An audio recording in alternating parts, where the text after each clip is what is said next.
Today, I'm going to talk about 3 ways you can improve your English speaking. Your English speaking. So we're not focusing on reading and writing. That is all very useful. But how about actually making your English active? Because English, or any kind of language, to become fluent, you need to make it active and physical. So here are 3 things that are going to really help you. Let's go. Number 1, speak out. Speak out. What do I mean by speak out? So, in order to become fluent, you need to make your knowledge of English come out through your mouth. So you might have a lot of this knowledge up here and this understanding of vocabulary and grammar, and it's all up in your head. But when you go to speak in conversations, you freeze up, right? Or you don't know what to say, or you're worried about making mistakes. So you probably just don't say anything. Or maybe you just say a little bit and not much. But I want to help you engage in conversations, especially with native speakers. So we need to speak out. So when I say speak out, you just need to practice using your English as much as possible. Actually physically using it. So that means speaking. So you can do this in many ways. You need to do it as much as possible. So of course, if you live in an English-speaking country or you have a job where you use English, that is the greatest opportunity for you to be using it. But many people live in English-speaking countries and they still don't really speak much English. You probably spend a lot of time with people from your own country. Maybe you're from Spain and you live with other Spanish people. Then you go to university and your friends are all Spanish. Or you might be from China and you work in a job that only uses Chinese. And you rarely actually communicate with native speakers. But if you're living in an English-speaking country, you have the perfect opportunity. So I know it might be a little bit nerve-wracking, it might make you feel a bit nervous. But you need to take yourself out of your comfort zone and try to engage in conversations with native speakers or people who speak really good English. It doesn't matter where they're from, but if they have English as their main language, these are the best ones to practice with. So some tips for that, go to the cafes or the restaurants and actually chat to the waiters and waitresses. Don't just order your meal, but say, "How are you today? Nice day today, isn't it? How's the weather? What do you think of the weather? How's your day going? Got a busy day today? How was your weekend?"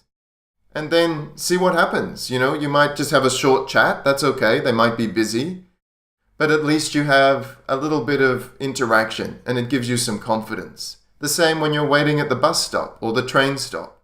Just ask somebody a question. Does this bus go to... And then maybe ask them another question and see what happens. So I suggest starting with these small things. Just build your confidence with these small actions. But of course, you're saying, "Nick, but I don't live in Australia. I don't live in England. I don't live in Canada. I live in the Philippines. Or I live in Italy. Or I live in China. And we don't really get much of a chance to speak to English speakers." So, that's okay. You can still practice. So, first I would say talk to yourself. Talk to yourself at home, preferably. Not out on the streets, but at home. And just start practicing talking aloud, speaking aloud. Speak your thoughts out. Practice speaking all your thoughts in your mind. You don't have to get it absolutely correct, but just practice speaking out your thoughts. So, this is a really great thing to do. Practice speaking your thoughts out. In the morning, pick a time of day that really works for you. Get up in the morning and walk around, make your breakfast, and just speak English. You can name the objects that you see in your environment, and then make a sentence with those objects. For example, lamp. I see a light there. A lamp. I see a lamp. It's a beautiful lamp. I like lamps. Okay, that's a bit simple. Or, you could do something more, like begin to talk about your day. Today, I think I'm going to go to the supermarket. I'm going to buy some chicken for tonight. I'm going to have a great day at work. I'm going to try to speak English to someone. So just speak it aloud. Other more active exercises you can do are, for example, fluency topics. So what I call fluency topics are where you pick a topic, any topic, and you talk about it for 2 or 3 minutes. It's similar to the IELTS speaking task, right? But do this at home and practice it. I have some fluency cards that you can use. So you can write a topic on a card, for example, talking about the weather, talking about last weekend, and take the card out and just speak about this for 2 minutes. Put a timer on your phone, time it for 2 minutes or 3 minutes, and talk about this. Just anything that comes into your mind. Let it come out, Don't worry about making mistakes. Don't worry about the grammar. You need to just be using it. Yeah?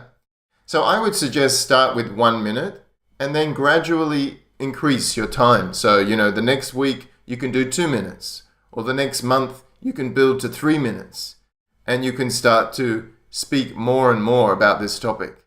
Some other things you can add in are try to use new vocabulary. So any new vocabulary that you learn, maybe through, your lessons with me or these videos, or through practicing with your teacher, maybe from media, from online, which you should be looking at, look at lots of things online in English, videos, movies. Pick 6, for example, 6 new words that you learned, or phrases, or phrasal verbs, or expressions. Write them down. And then in 2 minutes, try to use these on the topic. Practice using different tenses with this fluency exercise.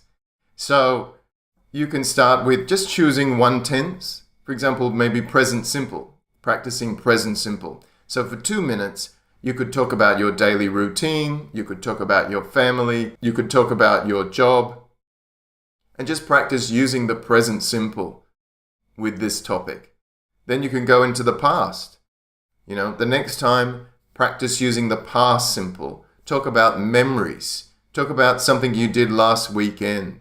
Talk about your last holiday and practice using it. Then, of course, for higher levels, you should practice putting these tenses together. So using 3 different tenses. Write down present simple, past simple, present perfect, and try to use these, all 3, in 2 minutes. Another way you can improve is by recording yourself when you do this fluency exercise. If you don't have somebody to practice with, record yourself and then listen after and check it. I'm sure that you can probably be aware of your mistakes and you can find your mistakes. Don't stress about it. Just listen, take a note. At least you are aware of your common mistakes. And try again. Take a note and try again. Number 2, the second method I have to improve your speaking is copy or imitate. Copy or imitate native English conversations. So, there are a few ways you can do this. The best, of course, is to copy or imitate native speakers. Especially if you're a higher level, you should be doing this. So, of course, again, if you live in an English-speaking country, try to do it in everyday life. This might sound a bit strange, but when you practice speaking to someone, when you engage in a conversation and you start talking a little bit more, listen to the native speaker and copy what he or she says. If they make a statement, say it back to them. And just say, look, I'm just practicing my English, Or it might be just a way that you show that you are listening to the person. For example, if I say, I had a really great weekend, you can say, oh, you had a really great weekend. You had a really great weekend. You can do it that way. Or if you don't have access to native speakers, do it by listening to recorded conversations. You can find these on my website. I have a few free audio lessons with dialogues and native conversations. You can also do it through listening to podcasts, watching YouTube interviews, and of course movies, finding ways that you can listen and repeat, listen and copy. For lower levels, I would suggest listening to really short stories. For lower levels, I would suggest listening to short stories, really short stories, audiobooks. So try to find a short story. You can also find these on my website, realenglishspeaker.com. I love to use stories to practice learning a language. I do it with French. You can put the story on. You can listen to it while you're doing activities, while you're walking around the kitchen doing your work. And then you can listen to it and read it. But I suggest you listen and try to repeat and copy what is in the story. There will be an opportunity to do this in my Real English Fluency program, which is coming on 14th of May. You can also use listen and repeat exercises. So this is what is listen and repeat? This is where you have a simple sentence and you listen to the sentence and then you pause and you repeat it, right? So I have some of these exercises on my website too. You can find them online on different English websites.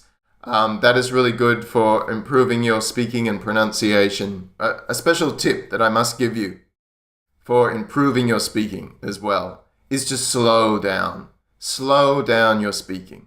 Especially for higher levels, it is natural, it is common for people to want to try and speak really fast. But if you want to improve your pronunciation and your accuracy in your speaking, I suggest you slow down because this is going to help other people understand you better. It will help you become aware of your mistakes and the sounds you are making with your mouth. So practice slowing down. Another great tip that I always say is read aloud. Read stories or texts aloud. If you're reading a book or a textbook at university, read some of it aloud at home. Slowly, just really try to be really aware of each word. Speak it aloud. You might be making some mistakes with the pronunciation. You can check this, of course, with teachers but it doesn't matter. Even just using the English and speaking it aloud on a regular basis, it gives you you become used to, you get used to actually using it, not just reading it in your head. Does that make sense? So you might be not getting it correct. A lot of people say, well, if I read aloud at home, how do I know it's correct? Yes, I understand, but the point of reading aloud is to make your passive knowledge of English more active and to create a habit of making it active. Because when you're reading out loud like this, you're training yourself to use it more often and to actually use the words. And so then the more you do it, the more confident you're going to feel when you go out and have conversations. And number 3, my favorite one, my third tip or my third method for improving your speaking is challenge yourself. Challenge yourself.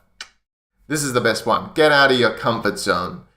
You know, we all need to be motivated to learn something, right? To improve. We need motivation. And we need a goal to work towards. If we don't have a goal, then we just, like you might learn for 2 weeks, you might practice your English every day, but then you go, well, why am I doing this? So it's important to have a reason why you're doing it, but you really need to challenge yourself. So let me tell you about a story. When I lived in Japan, when I was teaching English in Japan, ages ago, a few years ago, I was trying to learn Japanese on my own. I didn't speak hardly any Japanese when I got there. I just was learning from a phrase book, a basic phrase book, and then I had a textbook. And then I tried to study on my own for about a month. And I listened to CDs. It was a long time ago. So we listened to CDs. And I used a book. And I was just practicing at home on my own. But how long did it last? Of course, not very long. Maybe 1 month. So then I got a teacher. All right, I got a private teacher. I used to go to his home to take lessons once a week. But the best thing and the most challenging thing about working with this teacher was at the beginning of every lesson, we had to go into the tea room or into their tea room that they have in Japan.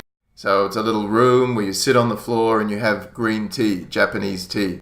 His mother used to be there. His mother would come in and she was of course, Japanese, and she didn't speak any English. Maybe just hello. That's all. But he liked this challenge for his students, my teacher. And he would leave you. He used to leave me there in the room. He would just say, I'm coming back. I'm just going to leave you for a while. And he would go for 20 minutes or 30 minutes. And my Japanese was pretty basic. But I was put under pressure.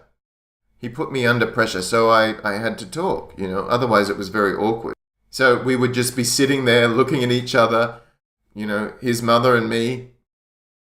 And, sometimes we just didn't say anything. It was a bit awkward. But, of course, I would try to speak. I would try to make questions, ask her questions in Japanese.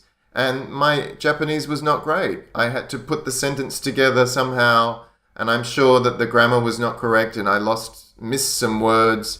Sometimes I would just say 1 or 2 words. And she would say, hi, hi, hi. She was very encouraging. But I was under pressure, so it made me work harder. It gave me a reason to learn Japanese. So you need to do a similar thing with your English. You need to put yourself under pressure and challenge yourself. So how can you do this? First, I suggest choose a goal. So you need a reason to learn English. Give yourself a short-term goal, not just a big goal like, I want to be a fluent English speaker. I want to, get a job learning English. Pick a short-term goal first. And make it 6 weeks from now. What would you like to do with your English? What is something that is a little bit uncomfortable for you to do with your English? So if you're in an English-speaking country, maybe it's you want to join a public speaking group. We have groups like Toastmasters, where you can join a group and you have to speak for about 2 minutes, 2 or 3 minutes on a topic. It's a little bit scary, but the only way we can improve and make changes in our lives is by getting out of our comfort zone, getting uncomfortable.